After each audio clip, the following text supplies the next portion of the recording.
तो दोस्तों, आज मैं लेकर आई हूँ पूजा की कहानी, जो अपने पति राजेश के साथ मुंबई में रहती थी, सास से बहुत दूर। ससुर जी तो थे नहीं, वो खुश थी अपने छोटे से एक कमरे के फ्लैट में।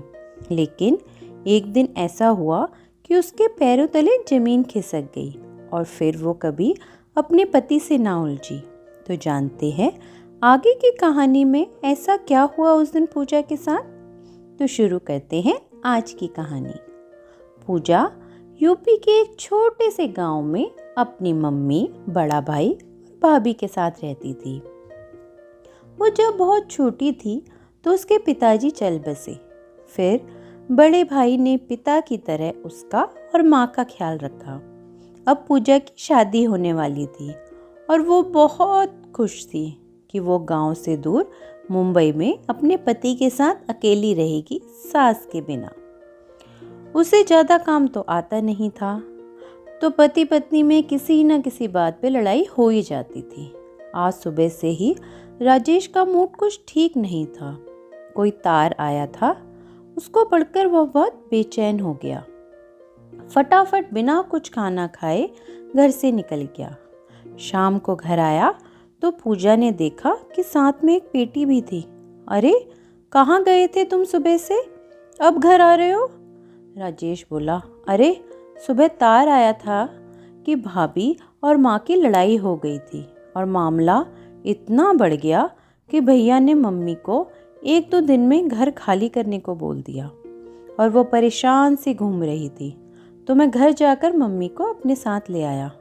अब वो हमारे साथ ही रहेंगी, बाहर खड़ी हैं, तुम फटाफट साड़ी पहनकर उनके स्वागत की तैयारी करो। इतना सुनना था कि पूजा के पैर तले जमीन खिस गई। इस वजह से तो मैं शादी करके यहाँ आई थी और अब ये यहाँ आ गई। और अंदर से साड़ी पहनते हुए चिल्लाने लगी, अरे यहाँ लाने की क्या जरूरत थी, एक कमरे का घर है, अब वो कहाँ रहेंगी? कम से कम एक बार मुझसे पूछ तो लेते, वहाँ भैया से बात करते, आखिर इनका अपना भी तो घर है। अब दिन भर काम करते करते मेरी हालत ख़राब हो जाएगी। मैं कह देती हूँ मुझसे इतना काम नहीं होगा, कोई काम वाली रख दो।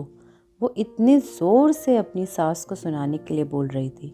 राजेश चुपचाप उसकी बातें सुनता रहा।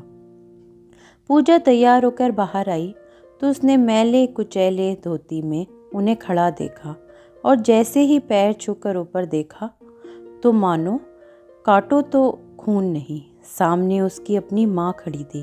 अरे मम्मी, आप यहाँ, क्या हुआ? और सब कुछ समझ आते ही वो अपनी आंखों में खुद ही गिर गई और चुपचाप अपनी मम्मी को अपने साथ कमरे में ले गई। तो कहते हैं ना दोस्तों, एक बहू ही घर को बना सकती है या बिगाड़ सकती है।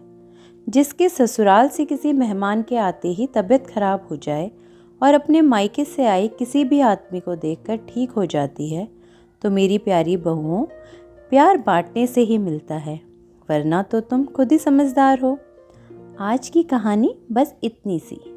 ऐसी शिक्षाप्रद कहानियाँ सुनने के लिए इस चैनल को लाइक, शेयर और सब्सक्राइब करना ना भूलें और कमेंट करके ज़रूर बताएं। और इंतज़ार कीजिए मेरी अगली कहानी का।